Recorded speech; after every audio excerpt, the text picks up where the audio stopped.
Hi guys, so today's video is going to be a list of some standalones that I read in 2020. At the end of 2019, I made a list of standalones that I had wanted to pick up this year, and we're going to go through what the books were that were on that list, which books I got around to, and then which standalones that weren't on the list that I also got around to. The 10 standalones that were on the list are The Queens of Innisleer, Priory of the Orange Tree, Uprooted, All the Light We Cannot See, The Night Circus, Dry, Between Shades of Grey, Salt to the Sea, The Book Thief, and Spinning Silver. Of that list, I only read 3 of them. I did read quite a few standalones that weren't on the list, but of the ones on that list, I read 3. And then there are 2 that I am planning on reading by the end of this year. I'll get into the books that I want to pick up by the end of the year later, but first I'm going to jump into the ones that I picked up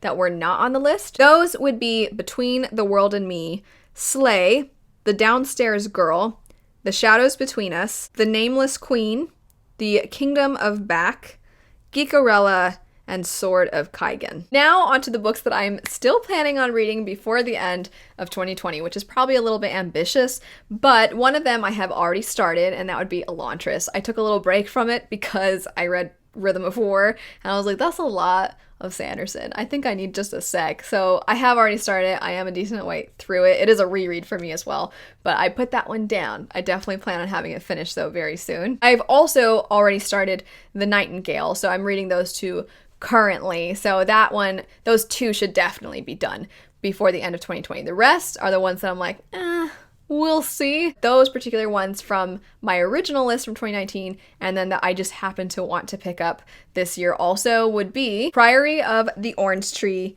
Spinning Silver, Underground Railroad, Warrior of the Wild, City of Girls, Bandits, and Best Served Cold. So to show the stats all together, I have read at this point 12 standalones this year, and I am planning to read a total of 9 before the end of the year, 2 of which I've already started. So basically I have to read like a couple every week. A quick little synopsis of each book and my feelings toward them. The Queens of Innisleer, I thoroughly enjoyed. It is a Shakespeare King Lear retelling, and it had so much nuance and depth with its characters.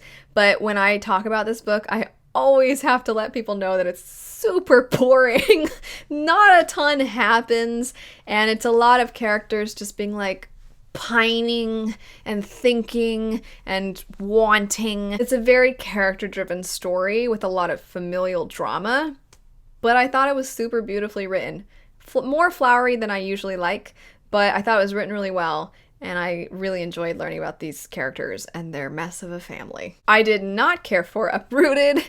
This is an Eastern Central European inspired story, and the main character, Agnieszka, so the setup is that she is kind of whisked away to live in this tower that this man, who's basically a wizard, he lives in, and that's kind of payment from this village to keep them safe from this creepy forest. This is the payment that he demands.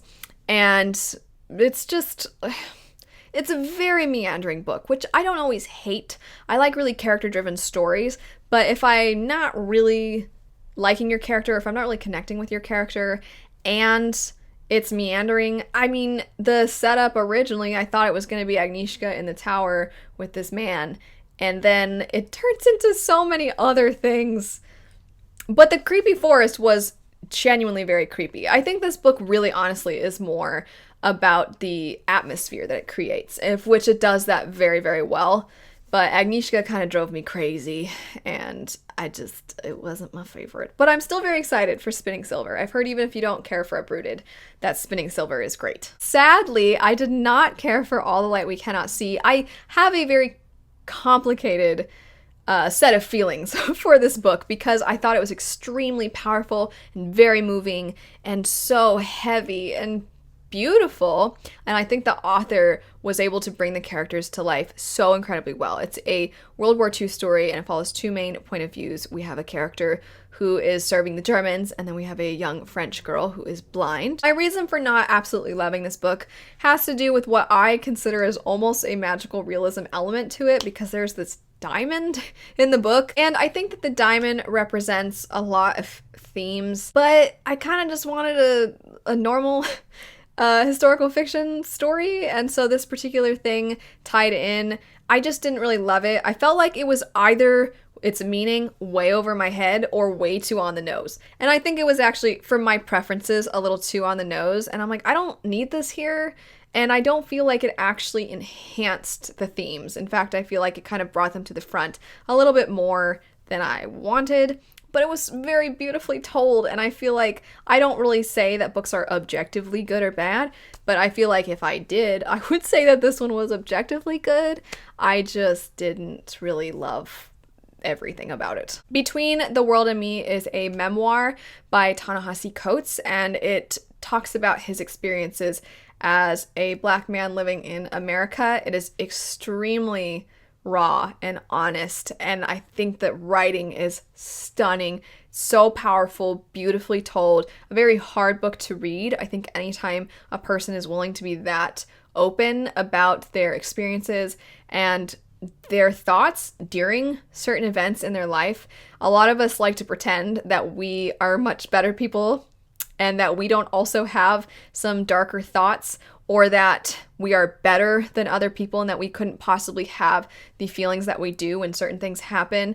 And I feel like he, by showing how, by being so open and honest about his feelings, he actually is depicting strength. Definitely one of the best things that I have read all year. Next up, we have The Sword of Kaigen, and this is a very interesting fantasy story that is very fresh in its presentation of its setting. You have this traditional Japanese-inspired place called the Sword of Kaigen, but it is a place within a world that is more advanced and has progressed beyond where the Sword of Kaigen has progressed, and that's a lot to do with propaganda and traditional values being held very strongly there for various different reasons.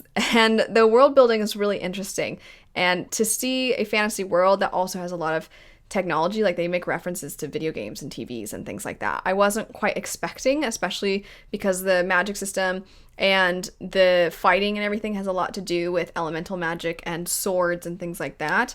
But it's actually a very character-driven story, and the main two characters are a mother and her son, and it's just kind of an examination of these characters, and there is a lot of action in the book, and the magic and the action are done really well. I do think that the beginning and then the very, very, very end of the book were not my absolute favorites. So it kind of left me with some very, I don't quite know how I feel about the book, but the emotional moments were probably arguably some of the best emotional moments I've ever experienced in a book. Very different than that, we have Geekerella, which this is a Cinderella retelling of a girl who is a big fan of this like nerdy sci-fi show, and it's getting a reboot that's going to turn into a movie, and she has all sorts of opinions about the actor that's going to be in this reboot.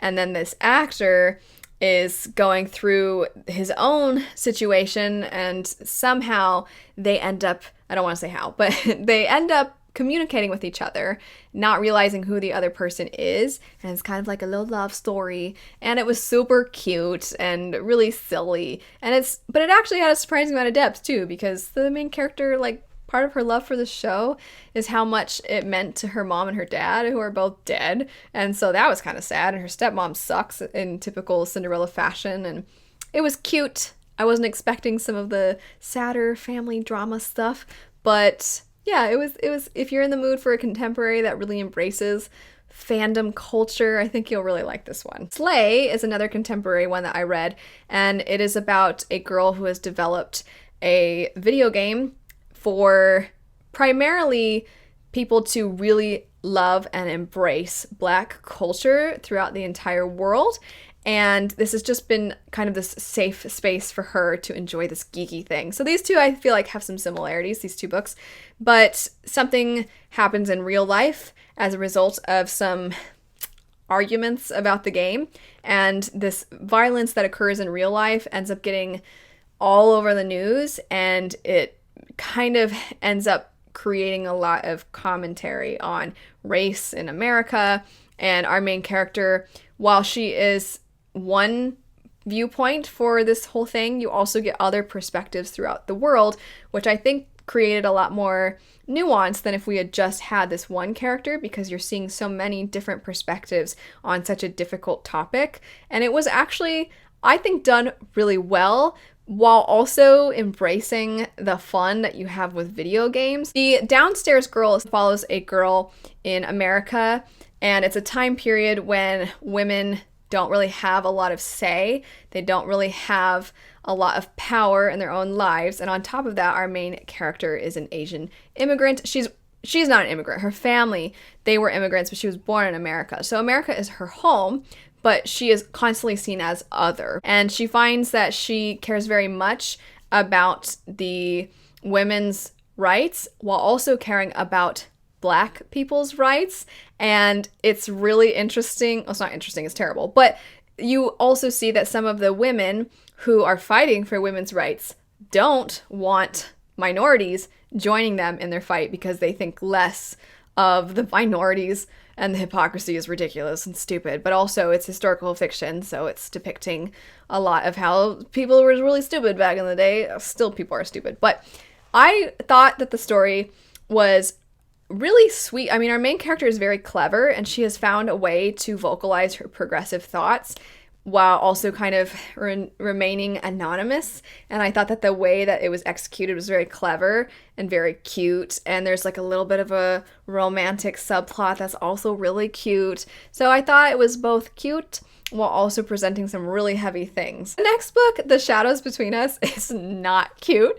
It is such a ridiculous, I thought it was hilarious because it's so over the top. You have this character who is determined to marry the king so that she can kill him and then be the queen. That's her plan. She's going to marry him and then immediately be like, I don't need you. I just want the power. And she's hilarious to follow because she's just so power hungry. She's like literally a gold digger. And she finds herself like actually kind of liking the guy, but he's kind of like mysterious too. It's really ridiculous and really over the top. And the term guilty pleasure,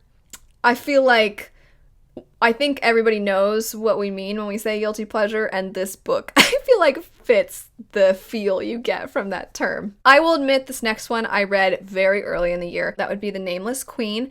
And actually one of the things that I think was maybe a complaint that I've seen of reviews, and I also totally see, is that it doesn't really do anything particularly new in fantasy. There is a caste system, and our main character is of the lower classes, but she kind of ends up being involved in ruling, and she's having to deal with people who don't want her in power because she's of the lower class. And I thought that there was nothing wrong with it. It was a great introduction, I think, for perhaps people who are coming out of middle grade and getting into young adult fantasy and their first entry, because it is a standalone.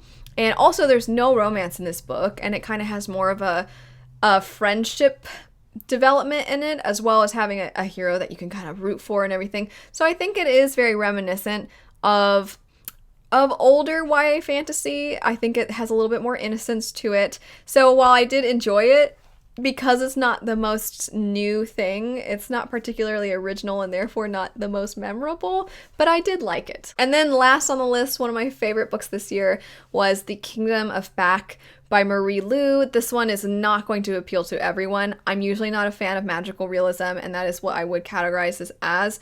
We follow Nannerl Mozart, who is Wolfgang Amadeus Mozart's older sister, who was a real person in history, who was arguably just as talented, if not more so talented than her brother, but because of the restrictions on women in that time period, she never really had the opportunity to pursue this talent. And the book has her and her brother, while they are traveling the countryside to perform when they are in their youth, they made up this make-believe land called the Kingdom of Back, which is true. That's actually a real fact that they had this make-believe land that they were the queen of.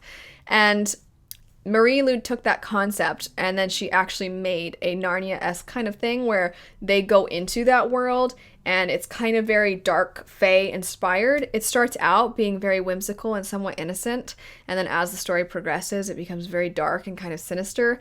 And I think there's a lot of symbolism and metaphors in the transformation of this place.